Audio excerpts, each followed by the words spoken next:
What's up, wood-psyched here? Thanks for showing up. Appreciate that. And welcome to the channel if you're new. Apologies, I haven't been uploading too much lately. Just been going through some transitional stages right now, but no worries. Here I'm just working on this wood spirit today.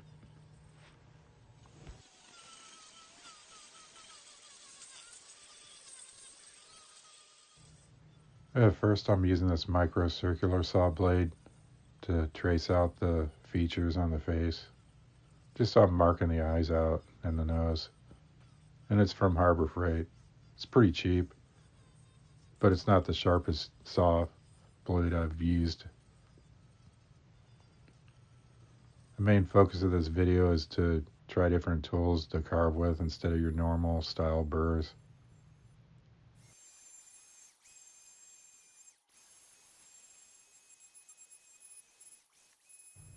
I didn't use the micro circular saw blade too much in this video. I had to cut it short because it was not sharp enough.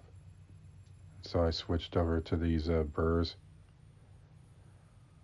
I figured I would cut deeper with those blades, but it wasn't the case. I'll have to do some more exploring. I'm sure it would work well on basswood or something like that, but this is pine wood, so it's a little denser wood.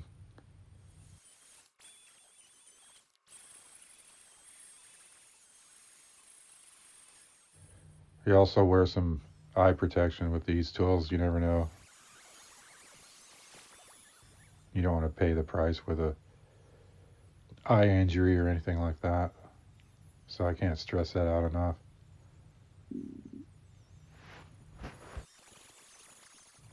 Yeah, this piece was originally destined for a challenge for Jordy Johnson. I didn't get around in time to complete it.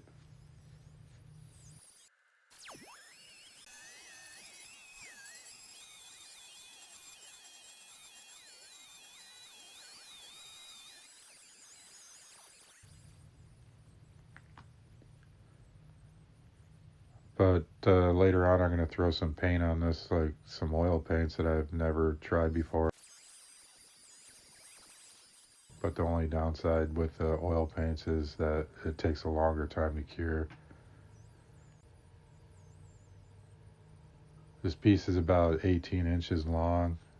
It's a piece of Ponderosa pine. And about 3 inches in diameter. Okay, here's my second tool that I don't usually use to carve with, and it's a wire brush. In fact, it's a brass bristle brush. And I put a zip tie on the end to keep it from flaring out. You just got to be careful when you're using it on wood that you don't nick the zip tie onto the wood. It might cause it to fly off, so this one's another one that you need to wear eye protection on because of these little wire bristles might come flying off, and that would be quite painful if it went in your eye, if not other parts of your body. Fully detrimental. But I just switched back over to the saber.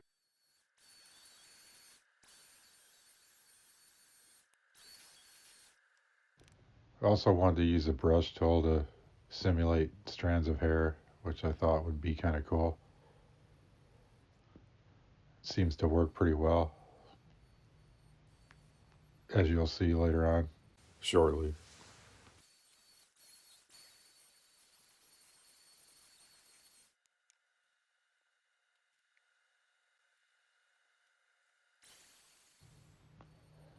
Eventually I want to use this piece as a functional piece, not as a decorative piece. It's going to be sitting on top of a beer keg.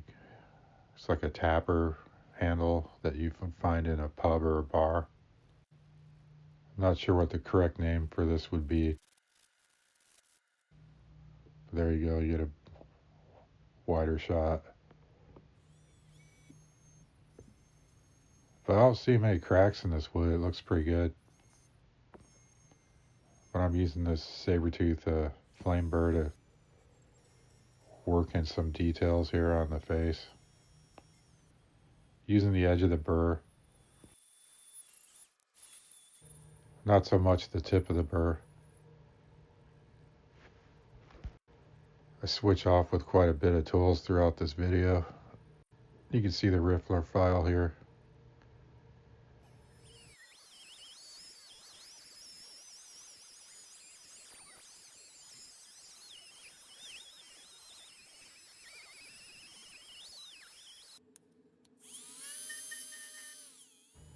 And I'm back with the flame burr from Sabertooth, followed up with intermittent sanding. I tend to sand by hand quite a bit. I don't know, I just feel more connected with the piece when I'm using hand sanding techniques. Same thing with the burr. Sometimes you want to bust out your chisels and gouges.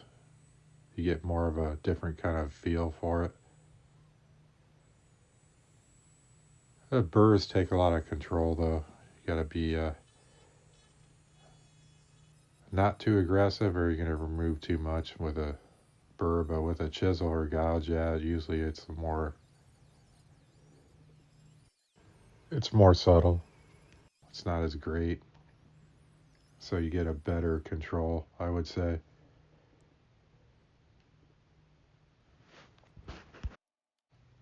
This wire wool is indispensable as well. This is the finer wool. It's more for polishing and finishing. But it's constantly back and forth with the sandpaper because the sandpaper is a little more aggressive. Different removal techniques. This riffler file I mentioned earlier, I'd come back to this one. It's very useful as well. This one's a rounded riffler file.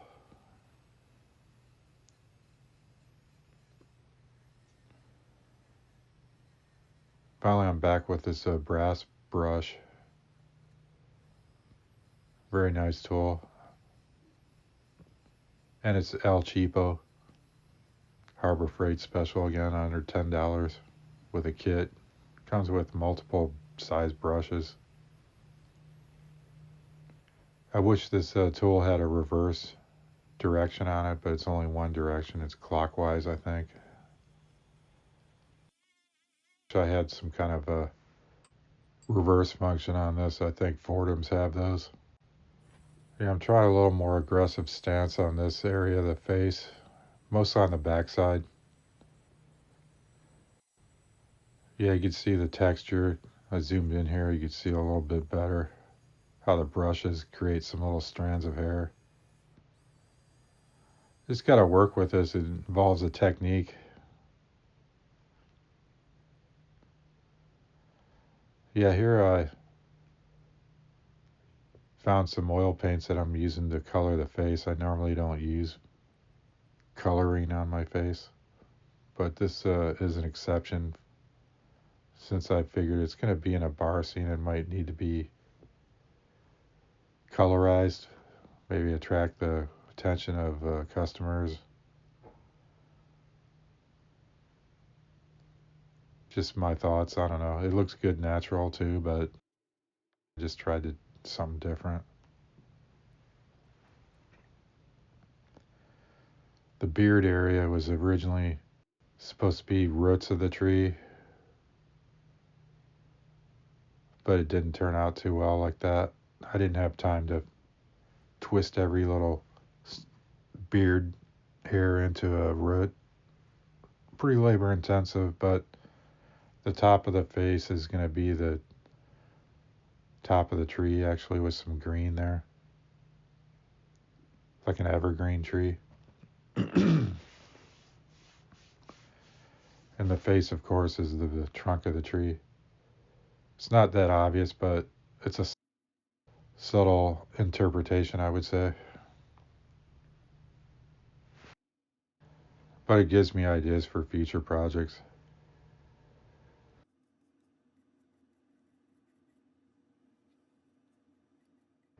But feel free to leave a comment if you feel so inclined. I'd be happy to hear any advice or any kind of ideas. Sometimes it's hard to see things from one perspective.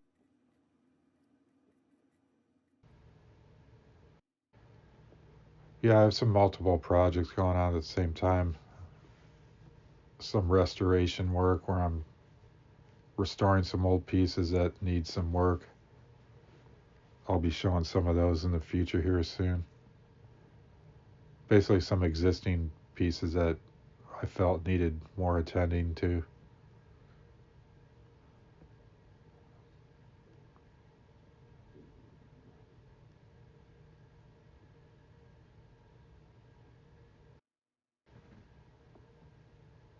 So, anyway, I'm going to cut this video short now. And I hope everyone's doing okay out there. And we'll talk to you all later. Bye.